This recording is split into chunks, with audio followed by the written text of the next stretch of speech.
OSS ఫర్టిలిటీలో అమ్మ నాన్నలకి personalise treatment ఇచ్చారు. In the good hands of science. Mummy daddy అవ్వాలంటే OSS కి కాల్ చేయండి. లగచర్ల రైతుకు బేడీలు వేసిన వ్యవహారంలో సంగారెడ్డి జైలు సిబ్బందిది తప్పని తేల్చారు అధికారులు. ఈ ఘటనకు బాధ్యులుగా గుర్తించిన జైలర్, సూపరింటెండెంట్లపై సస్పెన్షన్ వేటు వేశారు. మరోవైపు ఈ వ్యవహారంలో అధికార విపక్షాల మధ్య మాటల తూటాలు పేలుతున్నాయి. లగచర్ల కేసులో నిందితుడిగా ఉన్న రైతు ఈరియా నాయక్ ఛాతీ నొప్పి వస్తే బేడీలు వేసి ఆసుపత్రికి తీసుకువెళ్లడం రాజకీయ దుమారాన్ని రేపుతోంది.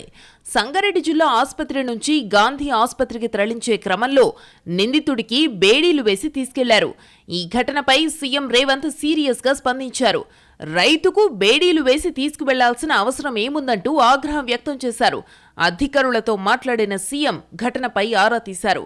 సమగ్ర విచారణ జరిపి నివేదిక ఇవ్వాలని అధికారులను ఆదేశించారు. లగచర్ల కేసులో రైతుకు బేడీలు వేసిన ఘటనలో అధికారులు చర్యలు ప్రారంభించారు. సంగారెడ్డి జైలర్ సంజీవ్ రెడ్డి, సూపరింటెండెంట్ సంతోష్ రాయ్పై సస్పెన్షన్ వేటు వేశారు. వీరిద్దరిపై క్రిమినల్ కేసులకు ఆదేశించారు. మరి ముఖ్యంగా రైతుపై చేయని నేరాలకు సెక్షన్లు పొందుపరిచినట్టు ప్రాథమిక విచారణలో నిర్ధారణైంది.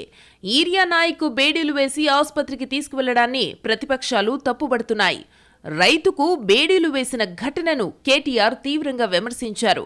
జైల్లో గుండె నొప్పి వచ్చిన సంగతిని అధికారులు ఎందుకు దాచిపెట్టారని ప్రశ్నించారు.